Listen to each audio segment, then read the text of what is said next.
അപ്പോൾ അവർ പറഞ്ഞു ഇവിടെ ബ്ലാസ്റ്റ് നടന്നിട്ടുണ്ട്. അവർ electricity also, if the two wire joins, the sound will come. This they thought that it is blast. Blast.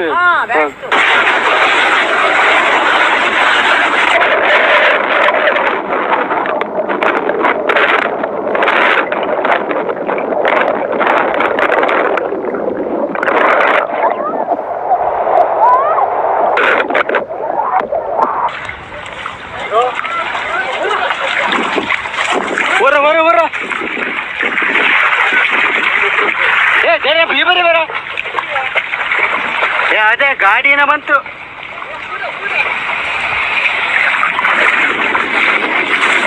ಹೋಗ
social മീഡിയയിൽ പല വീഡിയോകളിലും ഷിരൂരിൽ അപകട സ്ഥലത്ത് സ്ഫോടനം നടന്നു എന്നാണ് പറയുന്നത്. ഇപ്പോൾ കാണിച്ച വീഡിയോയിലും ഒരു സ്ഫോടനം നടന്നതായി കാണിക്കുന്നുണ്ട്. ഇതിനെക്കുറിച്ചിട്ട് എന്താണ് അന്ന് രക്ഷാപ്രവർത്തനം നടത്തിയവർക്ക് പറയാനുള്ളത് എന്ന് നമ്മൾക്ക് കേട്ടു നോക്കാം. നിങ്ങൾ വന്നപ്പോൾ തന്നെ നമുക്ക് ആദ്യത്തെ ഒരു എക്സ്ട്രാ ഫോഴ്സ് നമുക്ക് ഇപ്പോൾ കാണിച്ചിട്ടുണ്ടായിരിക്കും നേരത്തെ. അതായത് നമുക്ക് അവിടെ മണ്ണെടുത്തിരിക്കുന്ന രണ്ട് വശത്തിൻ്റെ ഇടയ്ക്കിരിക്കുന്ന മണ്ണാണ് പോയിരിക്കുന്നത്. അപ്പോൾ അവിടുത്തെ ഒരു മണ്ണിൻ്റെ ഒരു അളവ് നമുക്ക് ഏകദേശം ഊഹിക്കാമല്ലോ. അവിടെ നിന്ന് അത് ഇത്രയും മണ്ണുകൾ പോവുകയും ചെയ്തിട്ടുണ്ട്. ഇതിൻ്റെ സെൻറ്ററിൽ ഇപ്പോൾ ഒരു ഐലൻഡ് രൂപപ്പെടുകയും ചെയ്തിട്ടുണ്ട്. ഒരു എക്സ്ട്രാ ഫോഴ്സ് ഉണ്ടെന്ന് നമ്മൾ അന്ന് പറഞ്ഞപ്പോൾ തന്നെ ഇവരെ നമ്മളെ അന്നേ എതിർത്തതാണ്. ആ സമയം തന്നെ നമ്മൾ എതിർത്തുകൊണ്ടിരിക്കുകയാണ്. കാരണം എക്സ്ട്രാ ഫോഴ്സ് ഉണ്ടെന്ന് ഇപ്പോൾ ഞങ്ങൾ ഈ വശത്തേക്ക് ഇപ്പം 30 കിലോമീറ്റർ ഓടിയിട്ടാണ് നമ്മൾ ഈ വശത്തേക്ക് വന്നത്. കാരണം ഇന്ന് നമുക്ക് അവിടേക്ക് അനുവദിച്ചിട്ടില്ല. കാരണം നമ്മൾ റെസ്ക്യൂ പൂർണ്ണമായിട്ട് അവർ തടഞ്ഞിരിക്കുകയാണ്. ഇനി അത് മുന്നോട്ട് പോകാൻ സാധ്യതയില്ല ഇപ്പോഴത്തെ അവസ്ഥ വെച്ചിട്ട്. കാരണം അവർക്ക് ആവശ്യം നമ്മൾ ഈ റെസ്ക്യൂ നടത്തി അവരെന്തോ അടച്ചു വെച്ചിരിക്കുന്ന കാര്യം പുറത്തെടുക്കരുത് എന്നത് തന്നെയാണ് അവരുടെ ആവശ്യം.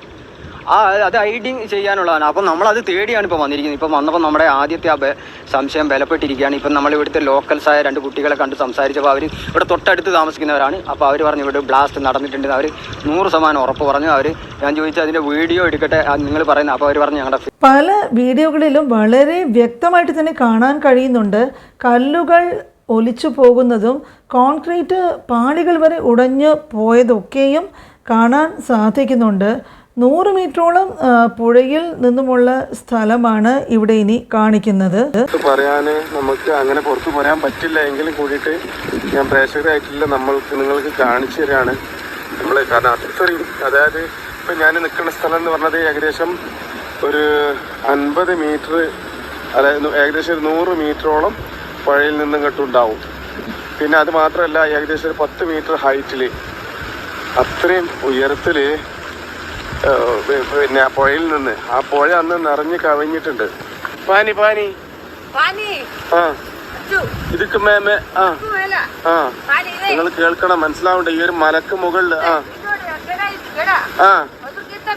തെങ്ങിൻ്റെ മുകൾ വരെ വെള്ളം വന്നതായിട്ടാണ് പറയുന്നത്. ലാൻഡ് സ്ലൈഡ് ഉണ്ടായപ്പോൾ ഇലക്ട്രിക് കമ്പികൾ പുഴയിലേക്ക് വീണു. അത് കൂട്ടിമുട്ടി വലിയ തോതിൽ ശബ്ദമുണ്ടായി എന്ന് ഇത് കേട്ട പരിസരവാസികൾ ഇതെന്തോ ഒരു സ്ഫോടനം എന്ന് ധരിച്ചു എന്നൊക്കെയാണ് ഇദ്ദേഹം പറയുന്നത്. പക്ഷേ ഇപ്പോഴും ഒരു സംശയം ബാക്കി നിൽക്കുന്നത്, കല്ലുകൾ തെറിച്ച് പുഴയിലേക്ക് വീണതെങ്ങനെ, കോൺക്രീറ്റ് പാളികൾ ഉടഞ്ഞത് എങ്ങനെയൊക്കെയാണ് എന്നൊക്കെയുള്ള സംശയങ്ങൾ ഇനിയുമുണ്ട്. ഈ ബാക്കി കുറച്ച് ഭാഗങ്ങളുടെ ഇത് കൂടി നമുക്ക് കണ്ടു നോക്കാം. Blasting is nothing like that. It is a 11 kV line from top that side to this side, it has crossed.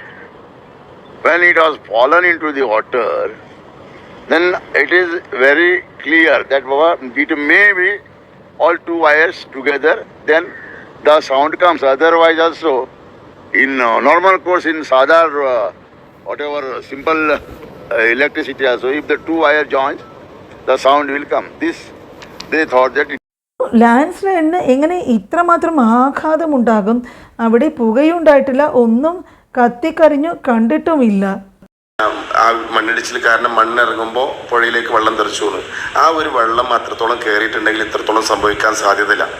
പിന്നെ അതുപോലെ തന്നെ ഈ തെങ്ങിൻ്റെ മണ്ടയിലേക്ക് നോക്കിയാൽ മനസ്സിലാവും ആ ഓലക്ക് സംഭവിച്ച മാറ്റങ്ങൾ. അവിടെ ഒരു പുകപടലുണ്ടായിട്ടുണ്ട്, ഒരു സ്ഫോടനം നടന്നിട്ടുണ്ട് എന്നുള്ളതിന് വേണ്ടത്ര തെളിവുകളൊന്നും അധികാരികൾക്ക് കിട്ടിയിട്ടില്ല. അതുകൊണ്ടാണ് സ്ഫോടനം ഉണ്ടായില്ല എന്ന് പറയുന്നതായിട്ടാണ് സംശയിക്കുന്നത്. അനധികൃതമായിട്ടാണ് ആ റോഡ് നിർമ്മിച്ചത്, അതുകൊണ്ടാകാം ലാൻഡ് സ്ലൈഡ് ഉണ്ടായതെന്നും സംരക്ഷണ ഭിത്തി ഒന്നും ഇല്ലാതെയാണ് പാത നിർമ്മിച്ചിരിക്കുന്നതും എന്നൊക്കെയാണ് എല്ലാവരും പൊതുവെ സംസാരിച്ചു കാണുന്നത്. ഇത് തീർച്ചയായിട്ടും അശാസ്ത്രീയമായിട്ടുള്ള ഒരു റോഡ് നിർമ്മാണം തന്നെയാണ്. മണ്ണിടിച്ച് റോഡൊക്കെ നിർമ്മിക്കുമ്പോഴേക്കും ചെയ്യേണ്ട ഒരു മുൻകരുതലുകളും കാര്യവും ഒന്നും ഇവിടെ നടന്നിട്ടില്ല എന്നാണ് പറയുന്നത്. ഇതേ സംശയം തന്നെ അർജുൻ്റെ അമ്മയ്ക്കും ഉണ്ടായിരുന്നു. തെങ്ങൊക്കെ ചതഞ്ഞിട്ടുമുണ്ട്. ആദ്യം ടാങ്കർ ലോറി പൊട്ടി ഇതെല്ലാം തകർക്കുകയും പിന്നീട് അവിടെ വൻ സ്ഫോടനം നടന്നു എന്നും സംശയിക്കണം. ഇലക്ട്രിക് ലൈൻ പൊട്ടി വീണ് ഗ്യാസ് ടാങ്കറുടെ മുകളിൽ അപ്പോൾ ഭയങ്കരമായിട്ടുള്ളൊരു ബോംബിൻ്റെ പ്രഹര ശേഷിയുള്ള ഒരു സ്ഫോടനം ഉണ്ടായി എന്നും ചിന്തിക്കാം. ഇങ്ങനെ ഒരുപാട് സംശയങ്ങൾ ബാക്കി നിൽക്കുന്നുണ്ട്. അപ്പോൾ നാളെ രാവിലെ ഇനിയും അടുത്ത ചർച്ചകൾക്ക് അവസാനം എന്താണ് ചെയ്യേണ്ടത് എന്നുള്ള തീരുമാനങ്ങളൊക്കെ എടുക്കുകയും അന്വേഷണം തുടരുകയും ചെയ്യുമെന്ന് വിശ്വസിക്കുന്നു. വേഗം തന്നെ അർജുനെ കുറിച്ചുള്ള എന്തെങ്കിലും വിവരങ്ങൾ ലഭിക്കണേ എന്ന് പ്രാർത്ഥിച്ചുകൊണ്ട് ഈ വീഡിയോയുടെ പൂർണ്ണ